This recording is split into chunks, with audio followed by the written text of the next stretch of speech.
What's up, everybody? I got a good one for you today. I pulled this thing together for some friends of ours, called us up, wanted a unique wedding gift, and we worked back and forth. Came up with some ideas, tossed it back and forth. We did some 3D modeling. We moved some stuff around to make this cool product that I think was just awesome. It's a one of a kind. This is not something I'm going to make over and over again. I made it for them, the wedding, and I think it turned out great. But I'm just going to do a quick overview, how we did it, what we did to make it happen. And you can see a process of generally one of these custom orders, how they go from start to finish.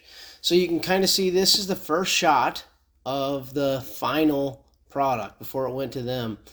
Uh, the customer came up with these phrases and asked me to include them. Kind of mentioned that maybe a family tree kind of look, and thought it would be cool if we could put the bride and groom, their names into the trunk of the tree, like it was kind of carved in there.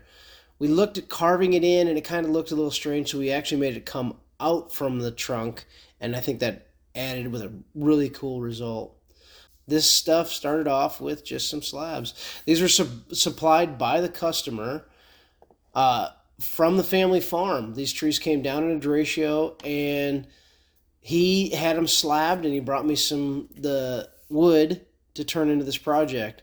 So we went ahead and cleaned up the edges, straightened stuff up, glued them up into bigger panels, got them on the machine, flattened them out, ran the 3D carve. You'll see a couple different stages here. We got roughing passes to take all of the large amounts of material away, and then the finishing pass where it goes by. And this took several hours to get the machine to carve this. It goes by with a 16th inch bit and runs over every square inch of that to remove the material and leave it as close to smooth as possible. Then you see here I've got a picture of it after I've sanded out what the machine couldn't get, the small details, a little hand sanding, and some shellac there to give us that nice shine. And the finished product on the 3D carve. I think that turned out pretty great. So those of you that follow us on Instagram got to see this short video of the teaser. Of course, when I put it on Instagram, I covered up their names, or I blurred out their names because it hadn't been given to them yet when we were doing this. We got to this far, and I thought the 3D carve was so cool that we had to get something out to show you guys. Now you get to see how the rest of it turned out.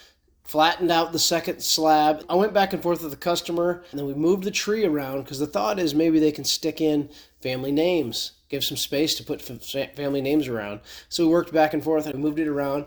We ended up with the bottom center. Give some room on the top. So here I've got the words carved out. This is just a V carve. Then we put this on the bench and sprayed painted that white so that the relief looks white. Adds a nice depth to it. Then, of course, we bring it back over, and after I've sanded everything, added a coat of shellac to most of that board in the background board, glue the two together. So everything's sealed up and ready to go. This glue up was a little bit tricky. There was parts of the tree that wanted to stand off and didn't want to glue down right, but once we overcame that, that was not the final glue. Just for the record, that was nowhere near enough glue to hold this thing in place properly, but I thought it was going to be, so I took the picture. And now we come to the final product. I think this thing turned out killer. The customer was happy. Hanging on the wall, this will look amazing. And given the fact that it came from a tree on the family farm, harvested because of a windstorm, harvested and not just burnt in a pile, I think this is it was a great idea. I was glad to be part of it. And thank you guys for watching. We'll catch you on the next one.